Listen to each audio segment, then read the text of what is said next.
అని చెప్పాను. అదే నన్ను బలపరచు వాని యందే నేను సమస్తము చేయగలను. మీకు రిపోర్ట్స్ నార్మల్గా వస్తాయి అని చెప్పాను. 3 రోజులైందట భోజనం చేసి.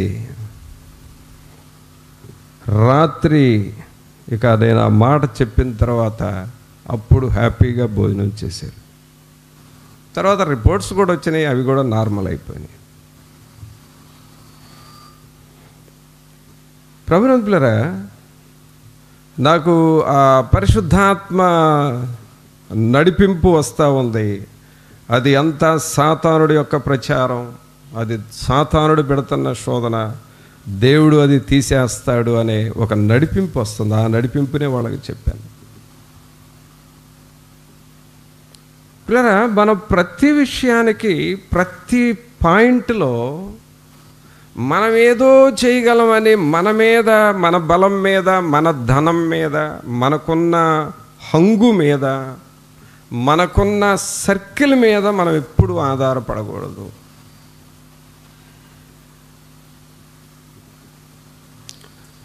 ప్రభువు నన్ను బలపరుస్తాడు, ప్రభువు ఈ పనిని చేస్తాడు, ప్రభువు మా కుటుంబాన్ని నడిపిస్తాడు, ప్రభువు మా అవసరతలు తీరుస్తాడు, ప్రభువు మా కొరతలు తీర్చి నిండుదనాన్ని ఇస్తాడు, నా ప్రభువు ఈ విషయంలో చొరవ తీసుకుంటాడు, బాధ్యత తీసుకుంటాడు, ఆయన సహాయం చేస్తాడు, ఆయన బలపరుస్తాడు, అందువలన నేను చేయగలను ఈ పనిని అని ప్రభువు మీద మనం ఆధారపడాలి.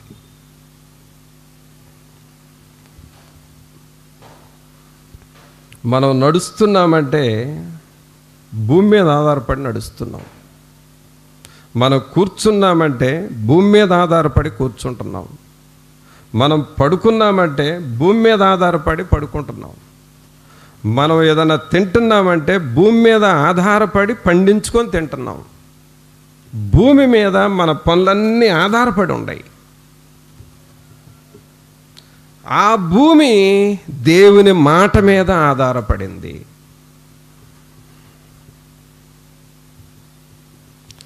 శూన్యములో ఈ భూమిని రేలాడదీసిన నా యేసయ్యా, శూన్యములో ఈ భూమిని రేలాడదీసిన నా యేసయ్యా, నీకే వందనం, నీకే వందనం, నీకే వందనం, నీకే వందనం. చూసారా పిల్లరా? కాబట్టి మనల్ని బలపరిచే దేవుడున్నాడు అనేది మనం గుర్తుపెట్టుకుంటే మనం ఏ విషయంలో కూడా ఇది నా వలన కాదు అని మనం చెప్పలేము. అందుకనే 13వ వచనంలో పౌలు గారు తన సాక్ష్యాన్ని ఏం చెబుతున్నాడంటే, నన్ను బలపరచు వాని యందే నేను సమస్తమును చేయగలను. అయితే పిల్లరా, ఇప్పుడు మనము దేవుని బలాన్ని పొందుకోవాలి. ఏం పొందుకోవాలండి? మనం దేవుని బలం. ఎందుకంటే మనల్ని బలపరిచేదే ప్రభువు కదా. మరి ఇప్పుడు దేవుని బలం మనం పొందుకోవాలి. ప్రతిరోజు మనం దేవుని శక్తిని పొందుకోవాలి. ప్రతిరోజు దేవుని దగ్గర బలం రావాలి, ప్రతిరోజు దేవుని శక్తి రావాలి, ప్రతిరోజు దేవుని కృప రావాలి. ప్రతిరోజు దేవుని దగ్గర నుండి వాటిని మనం పొందుకుంటా ఉంటే ఆ బలం మనలోనికి వస్తే ఆ బలము ద్వారా మనం ఏదైనా చేయగలం. ఎలా? దేవుని బలం ఎలా వస్తుంది చూడండి. దేవుని బలం మనలోనికి ఎలా వస్తుందంటే, యోహాను సువార్త 14వ అధ్యాయము, యోహాను సువార్త 14వ అధ్యాయము 14వ వచనం చూడండి. నా నామమున మీరు నన్నేమి అడిగినను నేను చేతును. అందరు చెప్పండి ఈ మాట, నా నామమున మీరు నన్నేమి అడిగినాను నేను చేతును. చూడండి, దేవుని బలం మనలోనికి ఎలా వస్తుందంటే, దేవుని నామమున మనం అడగటం నేర్చుకోవాలి. దేవుని నామము అనగా యేసు నామములో అడుగుడి నేను ఇస్తాను, వెదకుడి దొరుకుతాను, తట్టుడి మీకు తీయబడుతుంది. అడగమంటున్నాడు. నువ్వు దేవుణ్ణి అడుగుతూ ఉండాలి. తీరిగ్గా మోకరించాలి. హడావుడిగా మోకరించడం కాదు, తీరిగ్గా మోకరించాలి. ఆ మోకరించి అడిగేటప్పుడు నీ మనస్సులో ఉన్న బాధలన్నీ అక్కడ దొర్లించేసేయి. నీ గుండెలో ఉన్న భారం అంతా ప్రభు పాదాల దగ్గర దొర్లించు. నీ లోపల ఉన్న వేదన కానీ, సంతోషం కానీ, ప్లస్ పాయింట్స్ అయినా మైనస్ పాయింట్స్ అయినా, మెరిట్స్ అయినా డిమెరిట్స్ అయినా, అవి గొప్ప కార్యాలైనా లోటులైనా, ఏదైనా సరే, ప్రభా ఇలా ఉంది నా పరిస్థితి అని ప్రభు దగ్గర కుమ్మరించుకోవాలి. ఎప్పుడైతే మన పరిస్థితిని, మనకున్న ఆరోగ్యాన్ని, మనకున్న అనారోగ్యాన్ని, మనకున్న ఆర్థిక స్తోమత, మనకున్న పేదరిక పరిస్థితి, మనకున్న హెచ్చుతగ్గులు, మనకున్న లోటుపాట్లు అన్నీ ఆయన సన్నిధిలో కుమ్మరించుకొని చెప్పుకుంటా ఉంటే మన హృదయములో దేవుని బలము వస్తుంది. దేవుని బలం వస్తుంది. హృదయములో ఒక నిండుదనం వస్తుంది. హృదయములో తేజస్సు, ఒక గంభీరత, ఒక ధైర్యం వస్తుంది హృదయంలో. ఆ విధంగా మనం బలం పొందుకుంటాం. ఆ బలము ద్వారా మనము సమస్తము చేయగలము. సమస్తము చేయగలం. ఆ బలము ద్వారా సమస్తము చేయగలం. కావున ప్రభువులారా, పౌలు గారి సాక్ష్యం లాంటి సాక్ష్యాన్ని మనం సంపాదించుకోవాలి. నన్ను బలపరచువాని అందే నేను సమస్తం చేయగలను. ఇప్పుడు ఏదైనా ఒక పని చేయాలనుకోండి, పౌలు గారు, ప్రభా నువ్వు బలపరిస్తే నేను చేస్తాను, నువ్వు బలపరిస్తేనే కదా ఇది చేసేది, ఇది జరిగేది అని చెబుతాడు దేవునికి. దేవుడు బలపరుస్తాడు, ఆ పని అయిపోద్ది. కావున మన జీవితాల్లో దేవుని బలం మీద మనం ఆధారపడటం నేర్చుకోవాలి. దావీదు గారు కూడా దేవుని బలం మీద ఆధారపడ్డాడు. సింహాన్ని చీల్చే విషయంలో, తోడేలను చీల్చే విషయంలో, గొలియాతును హతమార్చే విషయంలో, ఫిలిస్తీన్లను యుద్ధం చేసి జయించే విషయాల్లో, శత్రువులందరినీ జయించే విషయాల్లో, ఆయన కుటుంబ సభ్యుల్ని శత్రువులు దాసులుగా తీసుకుని వెళ్ళినప్పుడు వాళ్ళని జయించే విషయంలో, అన్ని విషయాల్లో దేవుని మీద ఆధారపడ్డాడు. పాత నిబంధన కాలంలో దావీదు దేవుని మీద ఆధారపడ్డాడు. క్రొత్త నిబంధన కాలంలో పౌలు గారు దేవుని మీద ఆధారపడ్డాడు. ఈ రోజున మనము కూడా దేవుని బలం మీద ఆధారపడాలి. నా నామమున మీరు నన్నేమి అడిగినను నేను చేతును. ఇంకా చూడండి, 18వ కీర్తన మనం చూద్దాం ఒకసారి. కీర్తనలు 18వ కీర్తన తీయండి.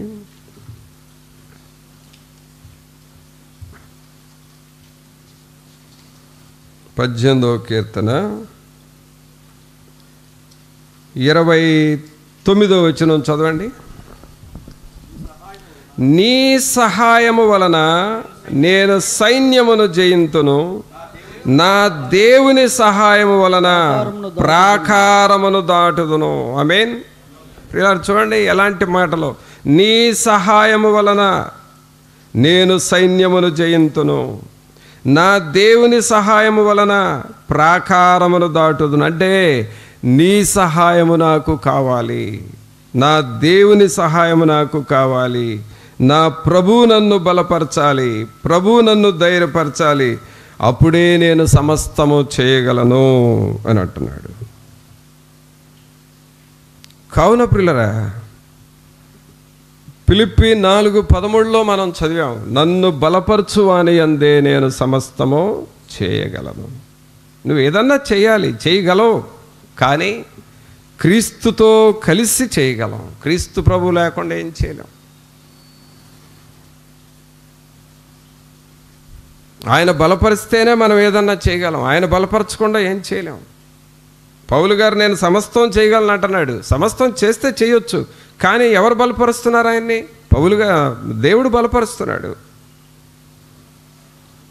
అందుకనే ఇక్కడ కీర్తన గ్రంథంలో చదివాం, నీ సహాయము వలన నేను సైన్యములు జయింతును, నా దేవుని సహాయం వలన ప్రాకారమును దాటుదును. అందుకనే మన డైలీ లైఫ్లో దేవుని బలము కొరకు మనం అడుగుతూ ఉండాలి. మన డైలీ లైఫ్లో మనం చేసే పనులు, మనం పెట్టుకునే కార్యక్రమాలు, మనం తీసుకునే నిర్ణయాలు, మనం వెళ్ళే దారి, మనం చేయబోయే నూతన ప్రయాణం, వీటన్నిటికీ మీరు బలపరచాలయ్యా, మీ బలం మాకు కావాలని అడుగుతూ ఉండాలి. అప్పుడు దేవుని బలం మనకు వస్తుంది. ఇది ప్రాక్టీస్ చేయాలండి. ఇది మెసేజ్ విని వదిలేస్తే వచ్చేది కాదు, ప్రాక్టీస్ చేయాలి. రోజు దేవుని అడుగుతూ ఉంటే ప్రభు నీకు ఆ బలాన్ని ఇస్తాడు. తర్వాత దేవుని బలం ఇంకెలా వస్తుందంటే మనకి యెషయా గ్రంథం చూద్దాం. యెషయా గ్రంథము 40వ అధ్యాయము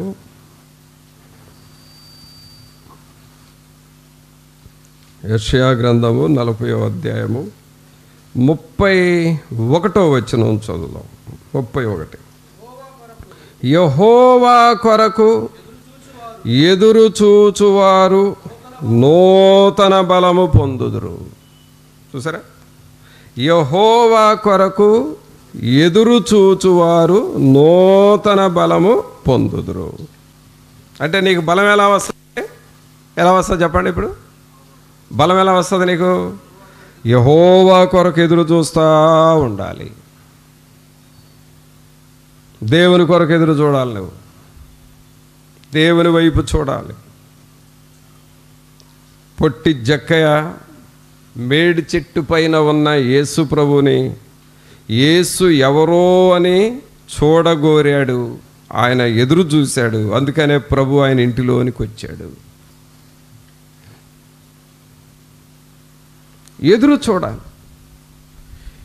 దేవుని కొరకు ఎదురు చూస్తూ ఉండే జీవితము నీకు బలాన్ని ఇస్తుంది.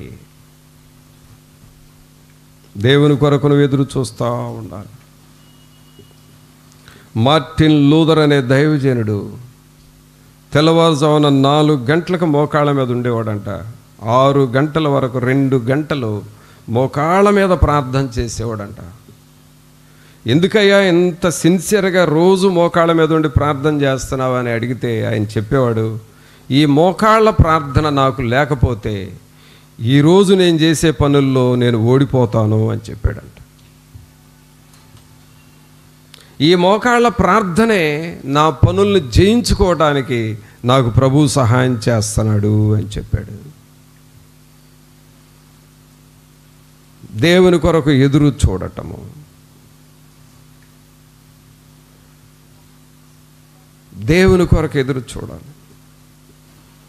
ప్రభునంతులరా, తల్లులైన మీరు, తండ్రులైన మీరు, యవనస్తులైన వారు దేవుని కొరకు ఎదురు చూడటం మనం నేర్చుకుంటే నీ కార్యాలన్నీ సఫలమవుతూ ఉంటాయి.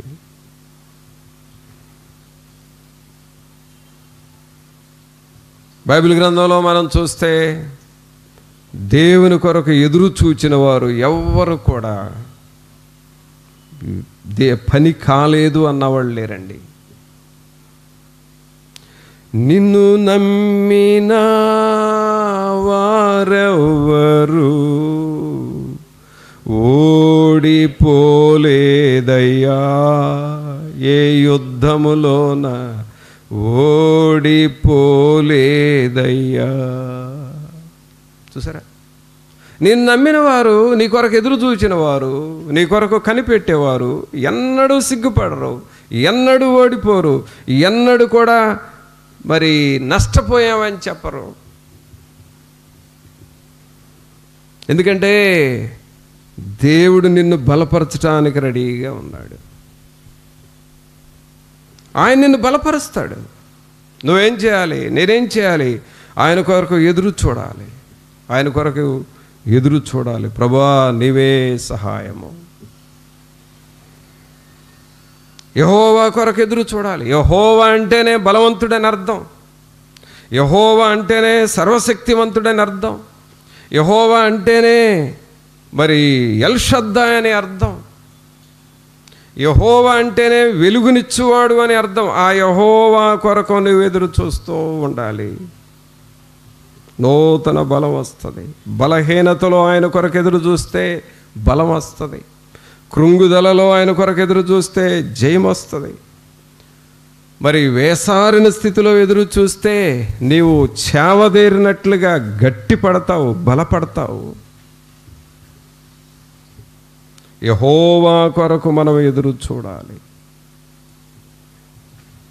యెహోవా కొరకు ఎదురు చూచువారు నూతన బలము పొందుదురు. ఈ నూతన బలమే ఏలియాను బలపరిచి, అలసిన ప్రాణాన్ని బలపరిచి బహుదూర ప్రయాణం వెళ్ళినట్లుగా ఏలియాను బలపరిచాడు.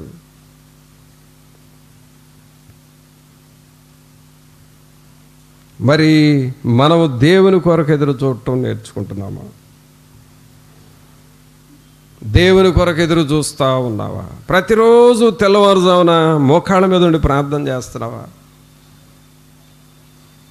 అయ్యా కొంచెం అప్పుడప్పుడు చేయట్లేదని అంటున్నావా? అందుకే నీకు బలం రావట్లేదు. నువ్వు పడుకున్న స్థలంలో వెంటనే దిగి మోకరించడం అనేది నువ్వు ఫస్ట్ చేయాల్సిన పని. అది దేవుని కొరకు ఎదురు చూడటం.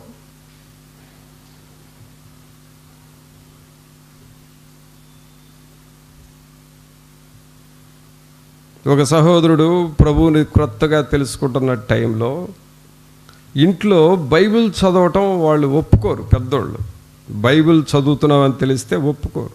అందుకని ఆ ఇంట్లో వాళ్ళందరూ పడుకున్నప్పుడు బెడ్ లైట్ అంటే జీరో క్యాండిలే కదా, బెడ్ లైట్ వేసుకొని పడుకుంటారు.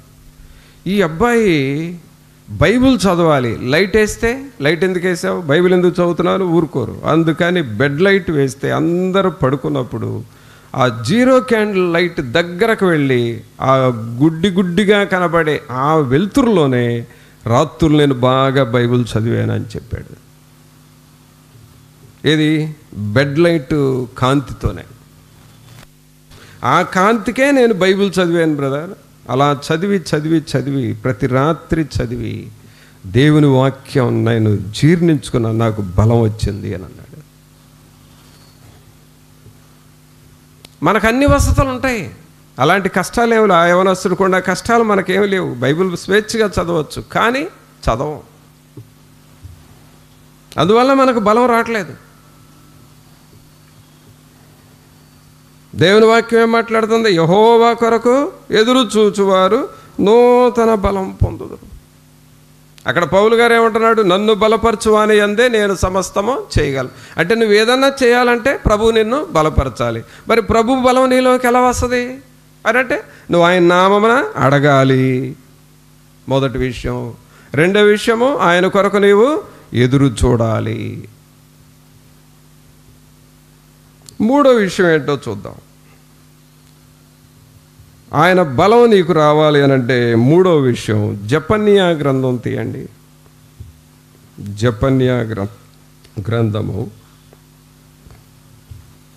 3వ అధ్యాయము. జెఫన్యా గ్రంథము 3వ అధ్యాయము 17వ వచనం చదువుదాం. నీ దేవుడైన యెహోవా నీ మధ్య ఉన్నాడు, ఆయన శక్తిమంతుడు, ఆయన మిమ్మును రక్షించును, ఆయన బహు ఆనందముతో నీ యందు సంతోషించును, నీ యందు తనకున్న ప్రేమను బట్టి శాంతము వహించి నీ అందలి సంతోషము చేత ఆయన హర్షించును.